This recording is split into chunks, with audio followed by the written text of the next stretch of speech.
I don't really feel like doing anything special for the intro. I'm just going to play it straight. Hey guys, how's it going? Welcome back to CinemaTalk, the official Rule Thirds podcast on RuleThirds.com. Today, we're going to deal with a very interesting topic. We're talking about how streaming is going to be affecting movies in the future. Things like, Netflix, Amazon Prime. How is that possibly going to be affecting how we view movies in the near future? So, easy way to start off. My name is Larry. My name is Sean. And my name is Max. And I don't think we can stream a virtual lobby to go to, so I think we're just why don't we go to the lobby and stream the movie that we apparently came to the theater to see? Yeah, all right, I guess that's possible. All right, let's legally, go. Legally. Yeah, legally, of course, legally. Let's all go to the lobby to get ourselves a treat. So, I think it's pretty ubiquitous as of now. Everyone loves Netflix. Am I wrong here? I mean, it's Netflix a hugely one of the best inventions of the past 20 years. Yes, hugely popular streaming service. A ton of my friends have, and we all love watching all these movies that on Netflix that we may have heard of, we may not have heard of. It's just a great website. So recently in the news, Tina Fey, some of you might recognize that name from the show 30 Rock, the film Mean Girls, and of course her great work on SNL and Weekend Update. So she had a show, a sitcom she was working on. It was called Unbreakable Kimmy Schmidt. It still is. It's still in production. But the interesting thing is that it was originally going to premiere on NBC, her usual network. But instead, it was picked up by Netflix. And this isn't really much of a surprise to hear. I mean, Netflix has been doing things like this. It has been really cornering a large market of television. We have hugely popular television shows it is responsible for, such as House of Cards and Orange is the New Black, which Both shows are great. Yes, which are award-winning shows at this point. I really need to finish House of Cards. Oh, and Arrested Development. They brought back Arrested Development. Oh, and they brought back Arrested Development, and it actually worked. Like, people were actually really excited for it. So that's really cool on their part. And we're also seeing this in other areas, too. We have Community, which was planning on being canceled, but resuscitated, which was great. I love how they, this article on CNN described it. They resuscitated Community through Yahoo. So they'll be taking it back. And then Amazon Therefore Prime, making Yahoo, instantly viable. Yeah, seriously. Had anybody even known that Yahoo was doing streaming before that? Nope, No. not really at all. I guess, personally, my guess is that people will stop realizing that they're streaming after they're done watching Community. We'll have to see if they can continue their momentum with that decision. And then also, Amazon Prime has an exclusive lineup of shows. We have Alpha House with John Goodman, and Transparent also, I hear, is getting good reviews as well. So we clearly are seeing... we have Hulu Plus. Not to mention that on exclusive shows. Yeah, not to mention that on Amazon Prime we have a ton of pretty exclusive shows like The Sopranos and a lot of the DC animated series, which is how I got exposed to the Superman animated series. Amazon Prime is a pretty strong contender. Same with Hulu Plus. It is. And HBO Go is going to become independent, so you no longer have to have the cable channel. Isn't that like all the shows except Game of Thrones? No, Game of Thrones will be there. Oh, okay, cool. Yeah. I heard that it was not Game of Thrones. Guys, let's not forget last week with John Oliver. Last week tonight with John Oliver is also on HBO. It's a great show. I am very much looking forward to that. So clearly, as we can see, Streaming's a big deal in television. Going on. Yes, there's a lot of streaming stuff going on in television. And for the most part, it has been nothing but awesome. I can't really find much of a negative side to what's going on right now. Perhaps maybe it's taking away... it is. In some respect, it is taking away parts of television that could be viewed on a television screen. But really, that's not a big deal. That's not really a bad thing, per se.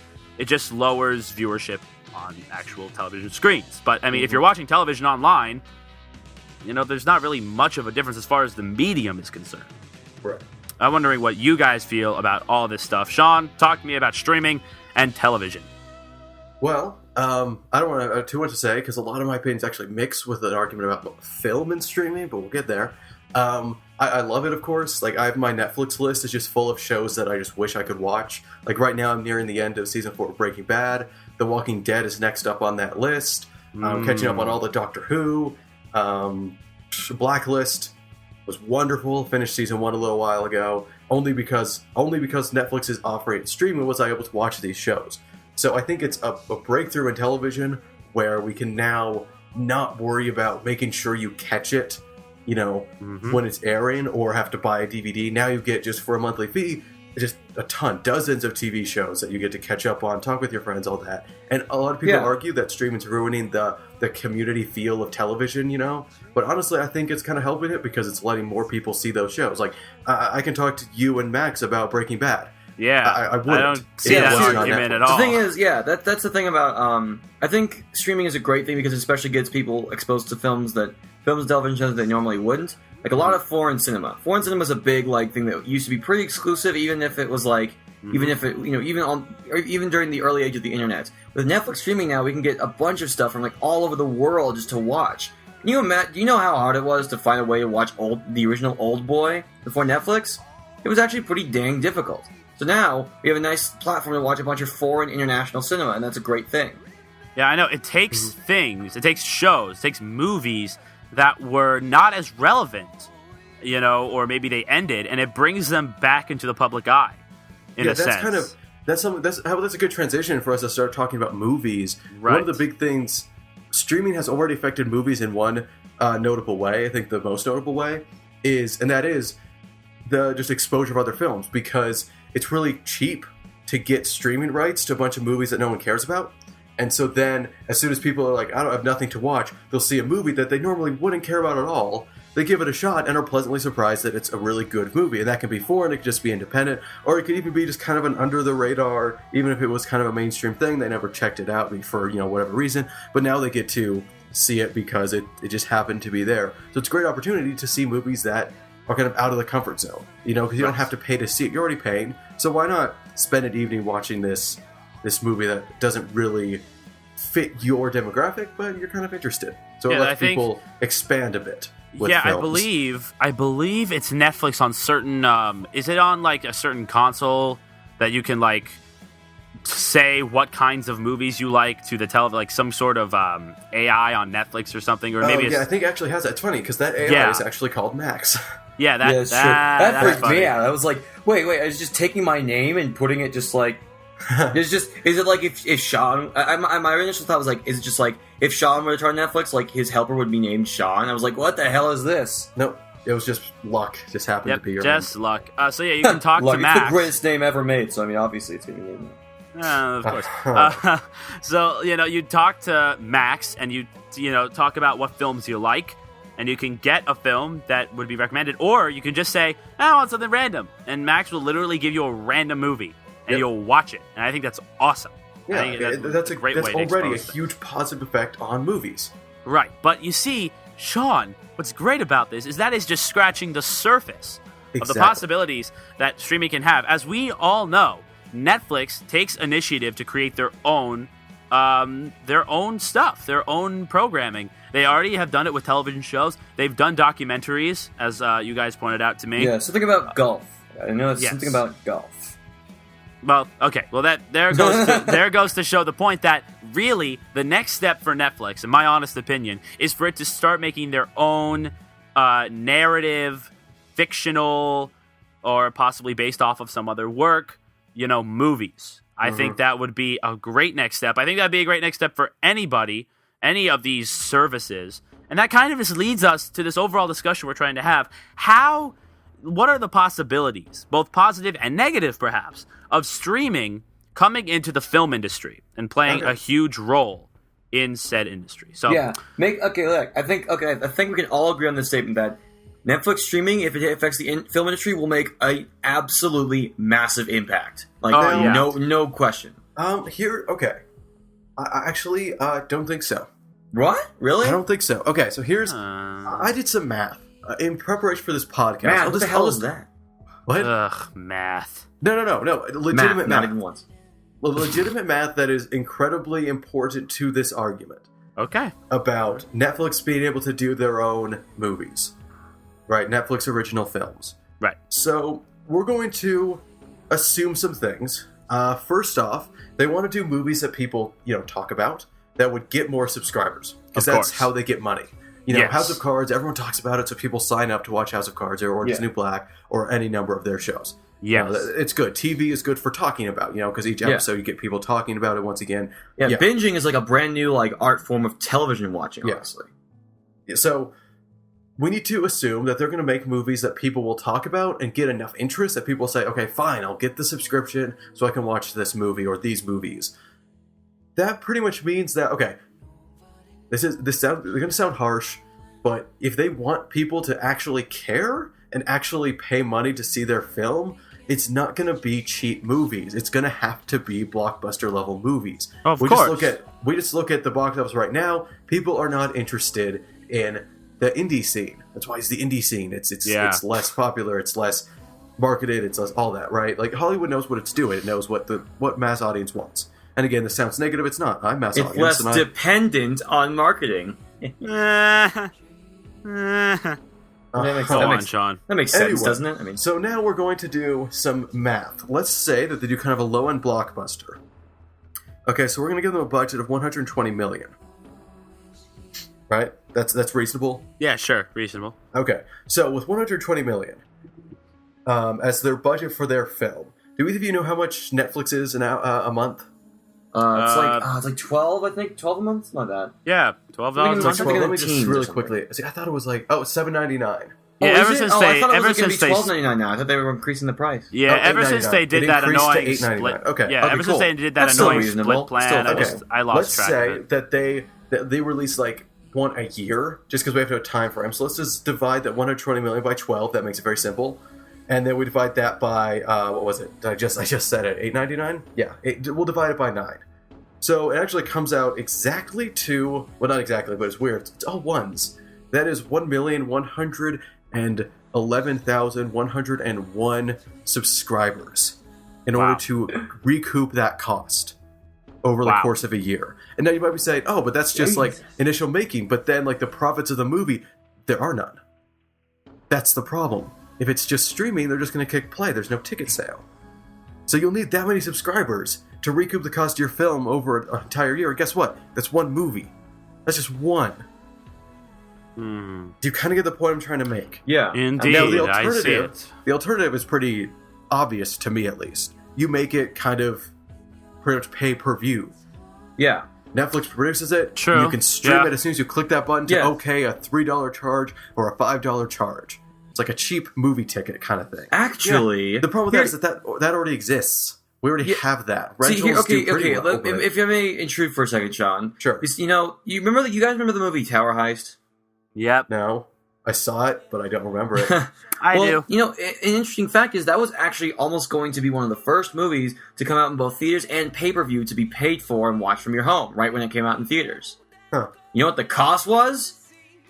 $60. $60 for one viewing. See, that's insane. Ridiculous. That's ridiculous. No one's going to do that. Yeah. And I don't think anybody did because the project was scrapped. Yeah, that's insane. Yeah. No wonder it was scrapped. I wonder why, Brett Redman.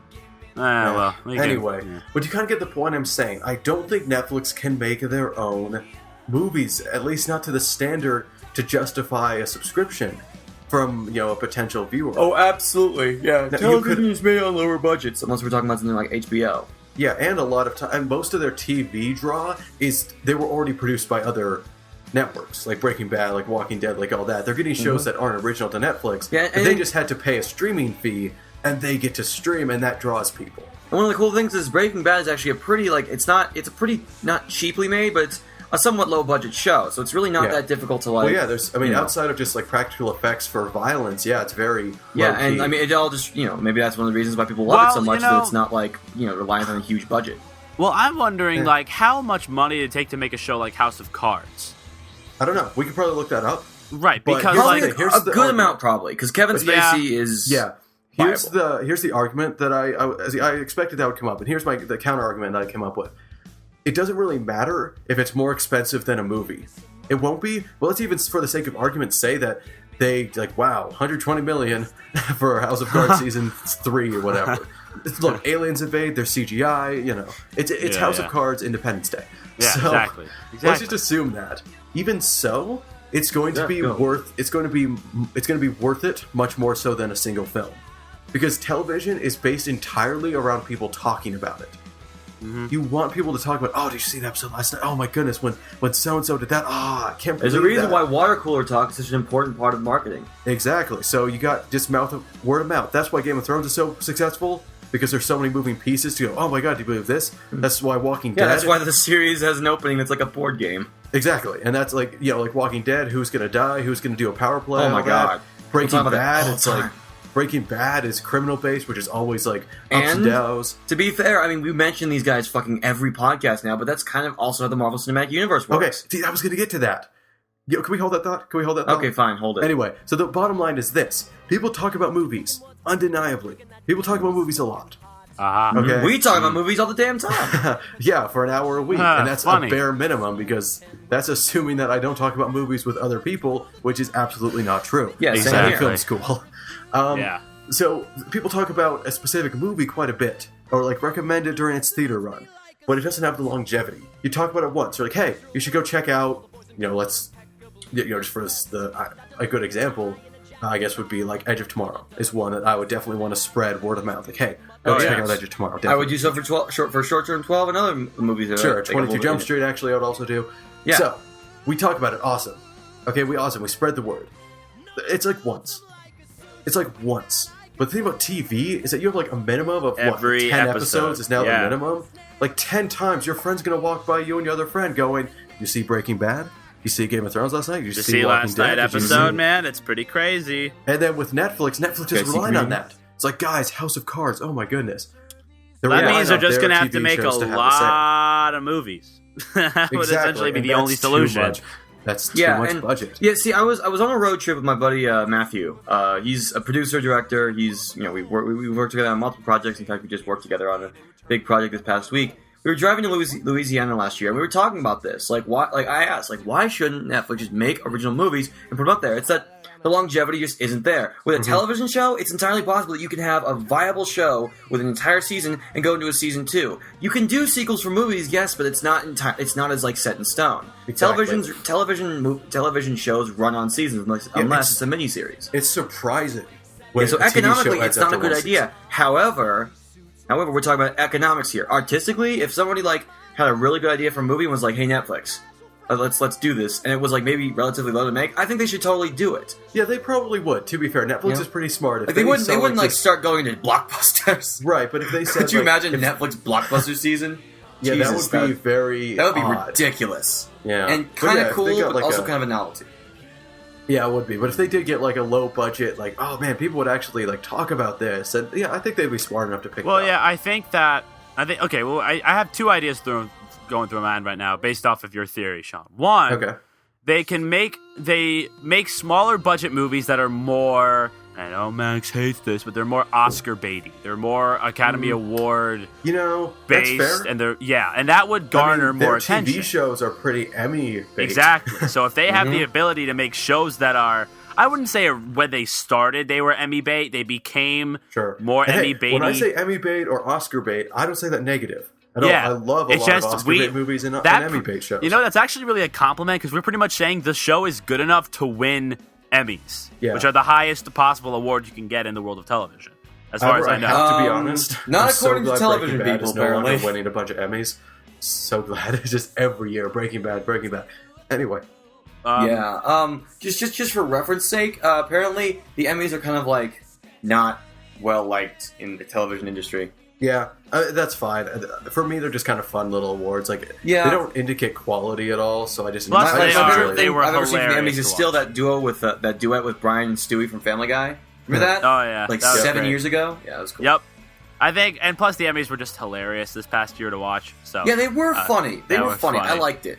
Bryan Cranston is the greatest person ever. Even though I'm not a huge fan of Big Bang Theory, awesome. Oh, good. I found another. I feel alone. Okay. Bazinga. And so my first thought is, just make Academy Award worthy movies, and that'll garner reputation. And then there's a second thought: if they're just gonna Fox Searchlight, you guys know about that? Yeah. They did that. That was with Birdman. Birdman is actually a Fox Searchlight movie. Really? Oh yeah, it's Fox Searchlight. Of course it is. It's an independent movie. Yeah, of course. Well, that's the point. Fox Searchlight is just right. Fox is pretty much just the indie that people want to see. Yeah, hey you. Yeah, your movie's good. Why don't we help you market it and, get money for it? So that's what Fox does. So why not Netflix kind of do something similar? Where they find people to make movies. Netflix Searchlight. Honestly, do you guys know the show Derek? Yeah. Ricky Gervais. It was made for some channel, some UK channel, but it's under Netflix original. I don't know if they actually if they did too much producing. But what if that's like with movies? What if some independent filmmaker is like struggling to get funds for their movie, but they got some, or maybe they even are making it, but they have no distributor. Netflix can come in and for much cheaper than making original movies, just pick up distribution and say Netflix original. Exactly. Just like how Derek was made for that channel. I'm sure that channel, that production, it's exclusive paid for the show. Yeah. But Netflix picked it up for worldwide distribution, and they get to say Netflix original. Maybe that is their path with movies. This is kind of the same way that what we started this whole conversation about. The Unbreakable Kimmy Schmidt sitcom was originally NBC, but Netflix was like, nope, we're making it exclusive on our stuff. So now anybody that was more just that was just like taking the project. Yeah, I'm talking like NBC would have already made it. I know. And then Netflix picked it up. Now, I know. Now, and anyone who loves Tina Fey is going to be like, oh man, now I have to get Netflix account. Do we all? Don't we all love Tina Fey? Like, is Tina Fey? I feel like Tina Fey is one of the unhateable celebrities. But does everybody who loves Tina Fey have a Netflix account? No, but they'll get one now. Everyone loves Tina Fey, so yes. Yeah. Okay. Now, if I may also say something about streaming, like on a different topic, I think I just realized.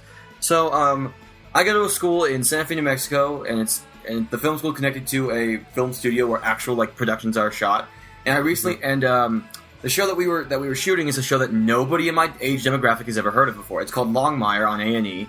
Oh, I know Longmire. Oh yeah, that got picked up, didn't I've heard of it. It was picked up by Netflix. Yeah, and I think that, like, first off, that was great for our film school because that means more internships for me and for many other film students out there because we do shoot. I mean, we shot inside the stage. We shot inside for a recent project that I was working on. We shot inside the office of the main character, literally.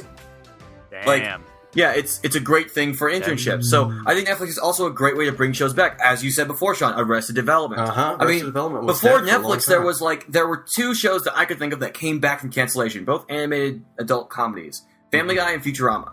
Now, like now Netflix is like, everybody's like, okay, like when Community was canceled by NBC, like everybody's like, take it to Netflix, and then Netflix apparently said no for a weird reason. But still, like Netflix has created like this second chance, like this resurrection of a same brand. with The Killing, right? They picked up The Killing also. And Star Wars: The Clone Wars, they scrapped together some episodes that weren't completed and made a final season. Well, kind of like a one-off season. What I've heard, a one-off season of like the untold stories, and like they're bringing back stuff. Isn't that? And I think that's a pretty freaking cool idea. I mean, so can they do that with movies though? Because we want to keep this movie focused. Right. I think Netflix sort of plays. It really has a mind of the fans because I mean, Netflix are always making these self-aware jokes about how people watch Netflix way too much and like how they need to like start interacting with people socially. And I feel Netflix are just kind of, hey, do fans like this? Oh, these big suited briefcase corporate guys don't want it. We'll take it. And you guys, we have your allegiance now. That's kind of how they work. They have so much goodwill. It's hard to find a more like just liked company as Netflix. So let's kind of take this into another realm.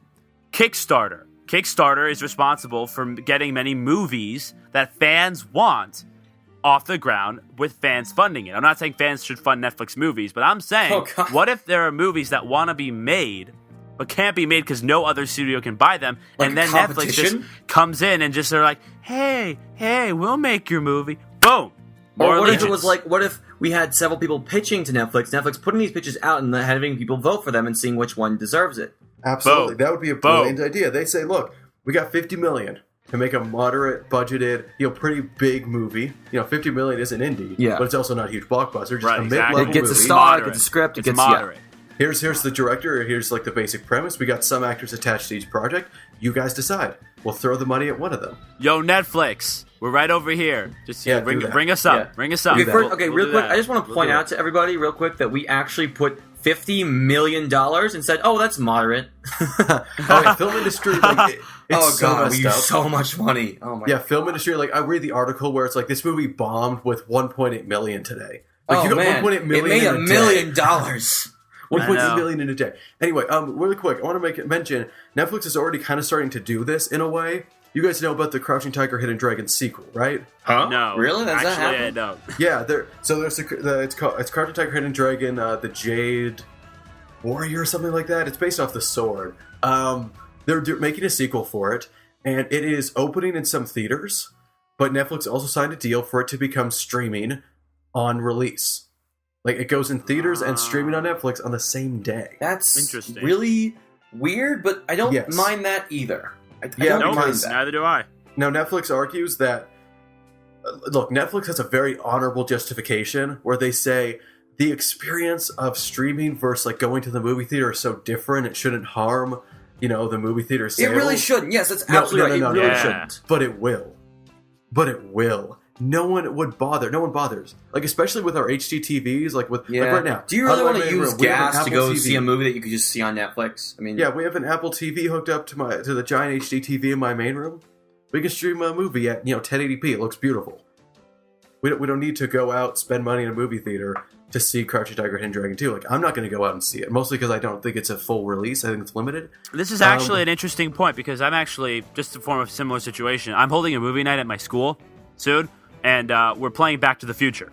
That's the movie we're doing. Yeah. Ironically enough, which we were just talking about it. And so I keep telling people, hey, come on out. It's only $3 for the movie. We're keeping it real cheap. $3. They're like, I know, dude, first time event. You can't go too risky. We're keeping it cheap. no, you make it free. Nah, What are you talking? You make it free. We're making but it's for the club. We're trying to raise money for the club. That's the idea. Because we have another bigger event Make a happening donation later. thing. Don't charge people to go see a movie they could just see on like Exactly. movies I'd right like from to. Which is- I don't know if we should argue about business here. Right, which is what happens. Well- What happens is people come up to me and go, "Yeah, I would go, but I can just get back. I can just illegally torrent Back to the Future and watch it at my house." Yeah. Or That's rent pretty it on much their iTunes argument. for all those legal folks out there. Yeah, no, Well, no. that's probably more expensive it's than more, $3. It's probably the torrent part, unfortunately. But I mean, see, what I'm trying to rely on is the theater experience. That's a whole different. We should have a podcast about that. Dang it, Max, you're right. Fine, maybe. The theater experience Never is listen to me. it's totally different from streaming. What the problem is, people are too lazy to go to a theater, Okay. pay a few okay. bucks, and see the movie. And you know what? Let me- Bringing this all the way back real quick, that is one of the main things that is one of the main fears that studios had when television first arrived. People would be too lazy to go see the movies; they just sit and they watch were. TV. No, and that's the thing. They were right. Yeah, And so they you're developed totally like right. CinemaScope, and they developed widescreen 16:9 Yeah. ratio. So they adapted. Yeah, it And so forced the theater industry to experience grow and continued. innovate and create more of an experience for moviegoers. Man, Yeah, television's TV pretty and important. movies kind of go back and forth, helping each other out with competition. Like, they're both weirdly afraid of each other. yeah, Like, they can't offer the same scale as movies. Yeah. But they they can't both offer the same serve their own convenience purpose. as television. Okay, yeah, on a personal note, for me, I know I mentioned this a lot. It's not like something worth bragging about, but I do run a movie club at my film school's publicly or You run a at my film movie school's club? movie theater. Would you shut up, Larry? And it's a free program. You can come in. We just play the newest stuff, like we played How to Train Your Dragon 2 the other week, which is a fucking great movie, by the way. And I have basically, problems. like what people tell me now is that they're like, I didn't get this chance to see it in the theater. I would go and rent it, but I just want to wait until it plays at movie night, because movie night at the screen is literally run on a $1 million movie theater set. So I do think the movie going experience is very important and very like viable and economically like sound. I mean, it makes a lot of money for the screen for the movie theater in terms of concessions. Not my movie theater, but just the movie theater in terms of concessions. So I mean, the movie going experience is a very economically and very, I guess, emotionally viable part of movie making, of movie going, However- of movie everything. However, I'd like to bring up a point. To be perfectly honest, this is me. Again, I'm not saying this is widespread because I'm in a unique situation, as in Montana. We don't get updated. I think the problem is the projectors, most likely. But in my theaters, mostly back home, not where I am now, on campus, they have decent theaters nearby at the local theater I go to. But back home, Helena, we have bad projectors there. and sometimes it's kind of hard to see. Like Guardians of the Galaxy, it really suffered because I saw it on the XD screen, which is brand new and beautiful, and then I saw it with my parents again on just a normal screen, and it was definitely noticeable that they have bad projectors. So, I'm at the point where I would prefer to watch something, instead of watching it on a kind of a bad projector in a movie theater, I would rather watch it on Blu-ray at home on a television. Yeah. It looks better. It does. So, I can't blame people for wanting to stay home to stream a movie instead of going to the theater, because honestly, sometimes it's better. Now, like, again, XD is a response to television. Mm-hmm. Now that we have, like, the 4K TVs going around, XD or IMAX-like technologies, that's a response. And that's nothing like television. I drove home. I had a film shoot at 10 o'clock on Saturday morning.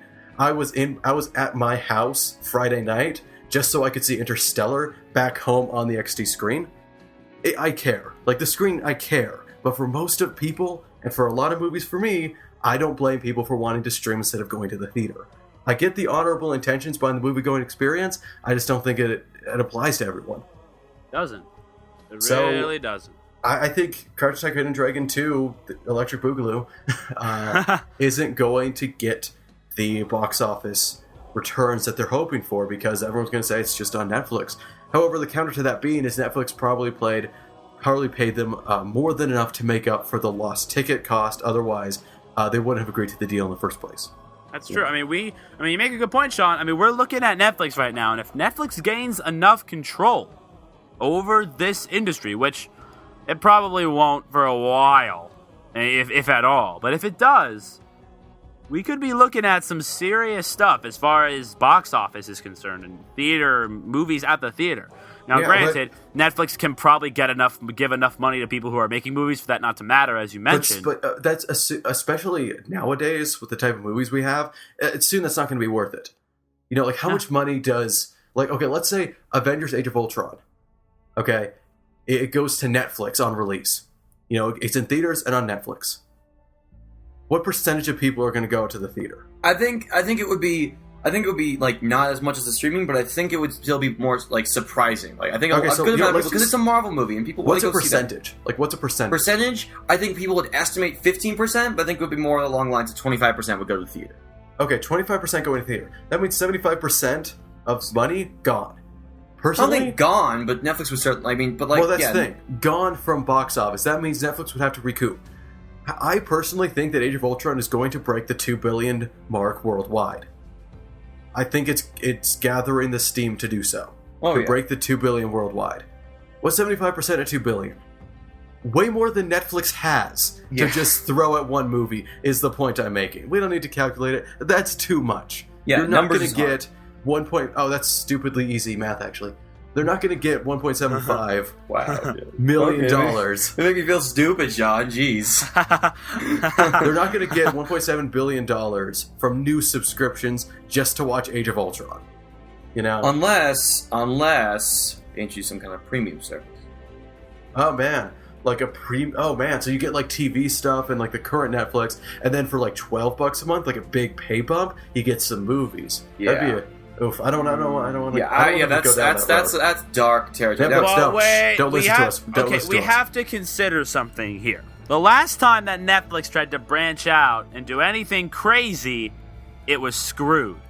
What was that thing called where they tried to make a video game service?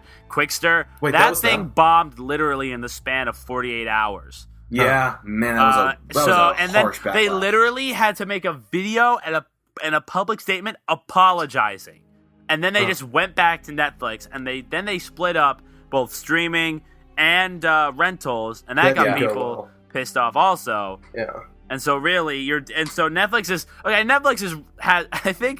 I think all that Netflix is doing is just one large apology, and now we all are just like, yeah, Netflix, you're cool, you're okay. Yeah. Actually, you're more than cool. You're pretty great. So you made Kevin Spacey relevant again. Yeah, I know, right? Oh seriously, my God, yeah. Okay. Netflix. No one disrespecting Kevin Spacey, but no one really talked about him. Now they do. Yeah, seriously, and Netflix. I think Netflix needs a little bit more, backing in order to take a risk like starting a premium service and adding even more money. Yeah. So I think the main point we should bring out here is that all of the stuff we're talking about, it ain't going to be happening very soon. I mean, Yeah. for television, sure. But for movies, I don't think we're going to be seeing Netflix doing anything like this for probably, maybe, I don't even know. Like, maybe at least a decade. I would go for. These are not very plausible ideas as of now. Right, but again, with my math, I don't think it will ever happen where they're fully funding their own big, attention-grabbing blockbuster type movies. I don't think it'll ever happen. I just don't think there's enough money. Is Netflix owned by anybody? Like, no, I think they're just Netflix. They're just Netflix? Okay, so if Netflix, and that's only if Netflix has enough money to start buying smaller companies. I don't know who they'd buy, but whoever they're buying, whatever. I mean, because like all the other streaming services are bought. Amazon is owned by Google, right? No. No? Or maybe No, I'm so. thinking about... I think it is, actually. I think something... Is it? Amazon owned by Is it? some, big web company. Yeah, so Amazon Prime's already owned. Hulu no. Plus... No, never mind. No, I was thinking of IMDb, which is owned by Amazon. And Box Office Mojo, which is owned by Amazon. Okay, Amazon's owned by somebody, isn't it? Or is it just... Or does Twitch own Amazon, or does Amazon own Twitch? What was that whole situation that was going on? No, Amazon owns Twitch. Amazon bought Twitch. Amazon owns Twitch. Okay, so so Netflix could buy Amazon, but it is so unlikely. You didn't. No, it's not going to happen anytime soon. No. And what about Hulu Plus? Who owns Hulu? Hulu. I think they're on their own as well. That's the thing about a lot of these internet big media things. They started as just like an idea for a website, so they're pretty independent. So I think Hulu Plus is on its own, but I have no idea. Yeah, and I think Hulu Plus is strong enough so that it could sustain itself also, that Netflix couldn't get it. Yeah. So Netflix can't really buy any other companies to get even more money. So Netflix really on their own, and they're not having, there's no trouble happening. Every month, Netflix is making the big bucks, and Netflix they have. So would you be willing to argue millions of people?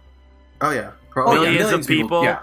Around there's no discussion. And let's not forget to mention Netflix has Netflixes all over the world. There's European Netflixes. They don't offer the same stuff exactly. Which is kind of bullshit, but whatever. No. I'm in it's legal stuff. Yeah, I know it's legal stuff, but I still think it's kind of bullshit. Like, I know some people get really awesome shows in other places. Like, why can't we get that? Like, yeah. Or vice versa. Like, they can only stream we in the US. We get a bunch of awesome stuff. They get nothing. They should get stuff that we... I don't know. Yeah. Maybe Netflix will do a worldwide thing at some point, Yeah, that'd be it. That'd be like a worldwide, everyone gets it lineup of stuff. Although I will say, just going back to television real quick, I've heard that Netflix is trying to make original series that are going by the original what is it? The original scheduling, how it's one episode every week, and I think it's a terrible idea. No, I think it's a good idea. I love the binging idea. It's such a new, interesting way of watching movies and consuming media. I know it's not exactly healthy, but it's still a very it's a new way of it's not healthy. You know what? How about this? I like the option. I think for some shows, I'm glad I'm being able to binge, like Breaking Bad. I keep coming back to it. I'm glad I'm able to want to watch every episode after. I binged House of Cards season 2 like you wouldn't believe. I haven't even finished season 2 yet. Dude, it's always sunny in Philadelphia. I finished season 2. I think within 24 hours of its availability. No, if you take how it's always sunny in Philadelphia, which is the new show that I've personally started binging, I've watched at least 4 seasons of that show in probably the span of 3 days, Jesus. Maybe less. I watched all 8 seasons of How I Met Your Mother in a week, and during midterms week. Yeah. Oh, by the way, season 9 of How I Met Your Mother's on Netflix now. Yeah, that's cool. Awesome. Okay. Anyway, so let's start concluding. No. What? I have 2 points to make. There's more. Well, wait. There's more. I don't know, Sean. Right. I mean, I do have other things to do today. No, please go. Okay. Well, no. Let's just. Okay, you know what? This for a totally different time. Let's just do the one. What I think will happen. I'm almost 100% sure that how streaming is going to affect Hollywood. Guaranteed, realistic, guaranteed. Not industry-shattering anything. It's just what I'm almost guaranteed is going to happen is that streaming is going to replace Blu-ray and DVD. It's going to be a given. Okay, you see a movie, right, in theaters. Do you ever even for a second think, oh no, what if that doesn't come to DVD? Of course not. It's going to come to DVD. Exactly. It's going to come right to DVD and Blu-ray. It's almost never the case where it doesn't come to DVD or Blu-ray. That was back in the days before home media when you watched the movie and that was fucking it. Yeah, exactly. So I think it's going to be like that. It's going to be you're going to see the movie in theaters, and then when it gets the after those certain few months of whatever wait period, it's going to go to streaming. It's going to be a guaranteed. The only problem is that there is no guarantee as of yet. That's really the only thing that's stopping it as of now. Netflix can't get the rights to every movie. Larry, that's what I'm saying. That's my whole argument, that eventually that's the inevitable. DVDs and Blu-rays are going to go away. It's just going to be, you pay for whatever services, they have deals with whatever studios. So the only problem is that it won't necessarily, they won't go away. I heard some discontent. They won't probably go away, but Netflix is going to get, whatever studios, like they have a deal with Warner Brothers and Paramount, stuff like that. Meanwhile, Amazon here's has what I think will happen. with... Here, only the big movies, like the big, for example, all the indie movies, they might not get a home release. They'll just go on streaming. Or big movies, like Marvel movies, they will go to home media because it takes money to print all the discs and distribute it. So much money, yeah. Have you seen Short Term 12 in any Hastings lately? No. See, again, but I did buy a Blu-ray though. I did buy it. Of course, so it exists. So, but again, it's tough. But with streaming, boom, it's right there, instant distribution to everyone. So I think it's going to be given, and I'm so excited for that. I'm so excited for what do you want to watch tonight? You don't have to look in your DVD collection or run to whatever. I was about to say Blockbusters. Whatever store to rent it, or go on iTunes and pay $5 for a rental, which by the way is awesome. Yeah, it's amazing. I love renting through iTunes. 24 hours, it's a few bucks, it's great. But we're not even going to have to do that soon. Soon it's just going to be a given that at least one of the subscription-based services that you have is going to have that movie, and you're going to be able to watch it. But that'll happen only when the internet becomes a much more accessible and much more easily understandable and easily accessible way of getting obtained. A lot of people out there still don't have great internet for streaming. A lot of people. Which is really unfortunate. Yeah, really, seriously. I mean, the internet's bad, but it's also really good, so. It's awesome. Huh. Yeah, but still, that, anyway. I think that's the big hurdle. You have, for Netflix to continue, we need some kind of way to make internet far more accessible to the whole world. I mean, hey, yeah, that's just to bring it back. Movie theaters are in every town. Yes, movie theaters are fucking everywhere. Yeah, I can't think of a single place I've been without at least 3 movie theaters. Okay, my hometown only has 2, but my hometown has. Well, I mean, okay, if you're the place I live has 1 theater, but really there are 2 other theaters in less than a mile away. And they're all multiplexes. Maybe that's a good thing. They're all multiplexes. AMC right there, theaters. Regal right there. Yeah, and so maybe right there. Maybe that's a factor. You just can't get the audience, even though a lot of people can do Netflix. Again, like we were saying, millions. Maybe they just can't.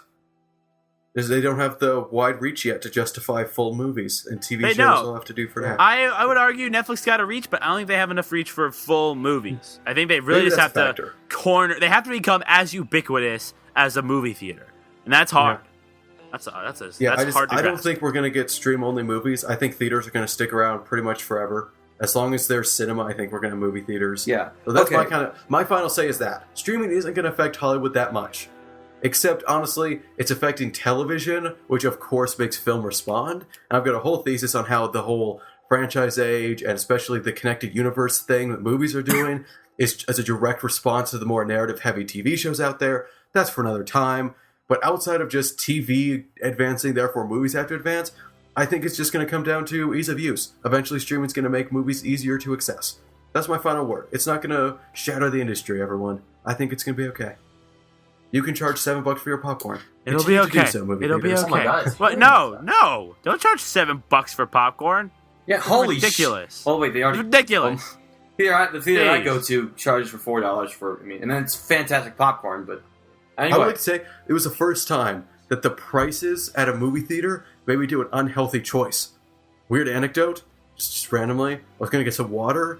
But $3 cheaper was a small Dr. Pepper, so I just got a Dr. Pepper. Oh, there's always that annoying thing where it's medium popcorn, please. Well, 25 cents more makes it a large. Yeah. You're like, God damn it! Just give me the large popcorn. So anyway, let's before we go into movie going experiences, we should totally fine. Talk about that's next up. Unless we want to do Hunger Games. Well, guys, there's another thing I wanted to. Okay, I know. Wait, we'll keep that on the docket. But okay, so let's just recap what we talked about. I don't know if there's really a closing statement on this because we just. Talk about just streaming movies, but talk about how important the social communication between people is when it comes to economically viable pieces of entertainment, whether TV or movies. Talked about the future of Netflix and Hulu Plus and all that in regards to how it's going to be, expanding to create more of a limited resource for customers to get movies, such as Tiger, Hidden Dragon 2. What else? Well, we talked about if it's financially viable for streaming, streaming exclusive movies. I said no, and I did some math. About Netflix picking up other shows. Can you teach me how to do that after the podcast, Sean? I could really appreciate it. It really wasn't hard. It was just taking a number and dividing it. How do you divide? Max did you is not slice the good at number in simple half? math. Like it was 24, just turn it into Math 2 is and not 4. good for Max. Numbers is hard. Okay. How Anyway, do let's wrap numbers? this up. How do numbers? How do all that stuff? Okay, so let's just conclude here. I wanted to kind of think of an interesting way to conclude it. So, consider we're talking about Netflix and movies and how it's great that so many movies are being shown on Netflix. I say we end this off with a Netflix recommendation. One per. Oh, okay. Easy, Sure. Yeah, let's do it. easy way to do it. I'm going to go first. I am in a film appreciation class in school, and in that class, we watched a film called Rabbit Proof Fence. It's a Australian film. It stars these 3 Australian girls, which I can't remember, but it also has Kenneth Branagh in it, which is a Kenneth great Branagh, plus. director of the upcoming Cinderella movie. Yes. Oh, that does not look good, by the way. It does not. But it also has Jason Clarke, who some of you might recognize from Dawn of the Planet of the Apes. He's the main not Gary Oldman male character. Not Gary Oldman. Yeah, well, With Christian Bale and not Gary Oldman in Batman. Well, that's a totally different story. But it's a very interesting story about kind of the racial tensions between the Aborigines, which are the original Australian citizens, and the higher-ups. It's essentially Australia's version of the Holocaust, except with a lot less killing. Like, a lot less killing. But that's it's a good way to sell it. I'm not it's like saying the Holocaust. I'm saying the story is like the Holocaust. It's about 3 girls who get in this camp, and they try to escape the camp and get back to their original parents. It's a very interesting story. Not exactly a movie for like a party or something like that, but it's just a film to sit down. It's a very well made film. It has an interesting cinematographer. Can't remember his name, but he did a good job for whatever he did. You'll see if you watch the movie. It's available on Netflix now. Pretty fun. I'd recommend it if you're looking for a somber, thoughtful movie to chew on. So there you go. Oh yeah. Who's Okay. next? You want me to go? Yeah, Sean, go. Okay. Well, I'm gonna do. I talked about it so much, but because Netflix, we were talking about Kevin Spacey. Please, everyone, go stream The Usual Suspects. Yeah, It's my favorite. Good. It's my favorite crime film I can think of. It's just well written. It has very memorable characters, and it's just, I don't know, it's just an intriguing movie. And there's a lot of great lines. I can't spoil why. It's a classic. classic. Kevin Spacey kills it. It was kind of his. It was one of his Renaissance, perhaps, movies outside of American Beauty and stuff like that. It was one of those, He was Oscar. He won an Oscar for it. So yeah, that's what I would pick. That's the one I would pick. That's the movie I'd pick. I know it's not like indie and like more people need to see it, but if you haven't seen it, Usual Suspects. All right, Max. Actually, real quick, I was just a real quick thought. I was holding my new GameCube controller in my hands, and I was wondering if you think Netflix is ever going to really go for games.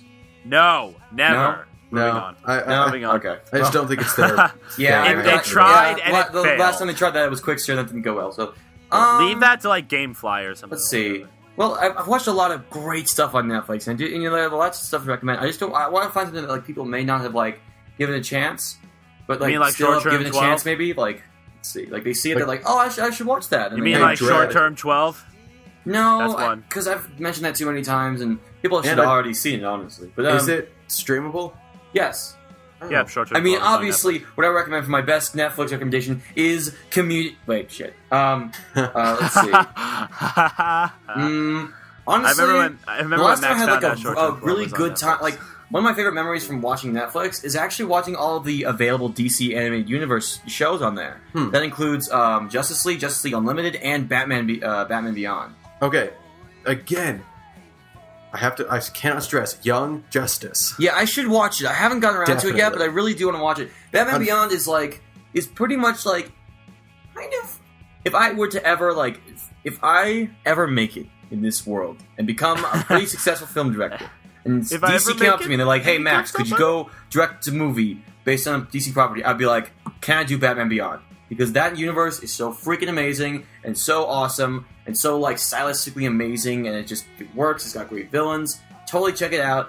And and then after that, watch Justice League, because not only is it also an absolutely outstanding animated show with one of the best openings, like one of the best theme songs in the history of anything ever, it also actually includes a conclusion to Batman Beyond right there. As far as movies go, gotta go with The Truman Show. Gotta go with The Truman Show. Wow. Right. Just throw 2 recommendations out there. Yeah, I had to. No big TV deal. and movies. Hey, we're going for 2 things. I'm sorry. We're doing 2? We're doing 2? Well, no. I decided to do 2 because I am special. No, we're doing 2. We're doing 2. As far as television goes on Netflix, guys, How I Met Your Mother, all 9 seasons. It's really funny. It is okay. A lot of people like to argue that later How I Met Your Mother is nowhere near as good as earlier How I Met Your Mother. It's all really funny, I think. Yeah, I like it all. Stop listening to the haters. They're all just too butthurt about the ending. All right, go watch the How I ending Met is Your bizarre, Mother. but really that should not take away from the 9 seasons of really funny stuff. Yeah, seriously, go watch How I Met Your Mother. 9 seasons. Yeah. I know it sounds like a lot, but it's totally worth it. Yeah, John? For TV, I'm gonna go. If you want comedy, Arrested Development. It's a cult favorite for a reason. Incredibly funny. Probably the funniest comedy I've seen. 30 Rock is so close. Oh but god, maybe just 30 Rock's a little so bit. good. Also 30 Rock. But if you want Jack drama, Donaghy is one of the Blacklist. best characters on television. Okay. Drama, if you go for Blacklist, it surprised me how good the Blacklist is. James Spader is awesome. And I think if there are 2 series that we would all recommend, I think it would be House of Cards and Orange is the New Black, right? Yeah. Yeah, I actually probably. haven't watched Orange is the New Black. Oh, you really god, should. dude, go! Yeah, I'm gonna get on funny, and that it's also once I really, finish Always really Sunny. Because unfortunately, I wanted to really take on an initiative of watching more television, like on television. So I took on 2 shows, Gotham and Mulaney's getting canceled. So now I only have Gotham. So I'm gonna start watching it on Netflix, man. watch Let's Gotham. always vouch for every canceled series ever to go on Netflix. Well, Yeah. Mulaney's not good enough to get picked up on Yeah. Netflix. You know, normally we end these podcasts on like a, if as long as you do it well. See, I think what we can end on here is Netflix is doing well. Just what's next? Yeah, So Netflix, keep doing what you're doing because I think you're doing pretty well. you are. But this Crouching Tiger thing's probably not going to work out. Yeah. You know, chill. Don't chill get with your the hopes movies. up, honey. Yeah. All right, so that's pretty much our discussion on Netflix. Netflix, keep doing what you're doing, but don't screw up. And that's really You just turned that into a really generic ending. I was like, let's make it different from usual. But like, now you made it. You're doing really well. Don't do bad. do well. Good job. Don't do bad. Good job. Anyway, so that's this week's discussion. Next week, I believe, if I know correctly, if I understand correctly, Let's not make any we will be promises, Larry. Let's not. No promises. No promises. Okay, Yeah, we so should talk about that. Yeah. no promises. So yeah, that's it. I hope you guys have a good day, evening, morning, noon, night. My name's Larry. My name's Sean. And my name is Max. And how do goodbyes on podcasts? Bye. Can't be beat. That's Max's Make goodbye. it more incomprehensible every podcast.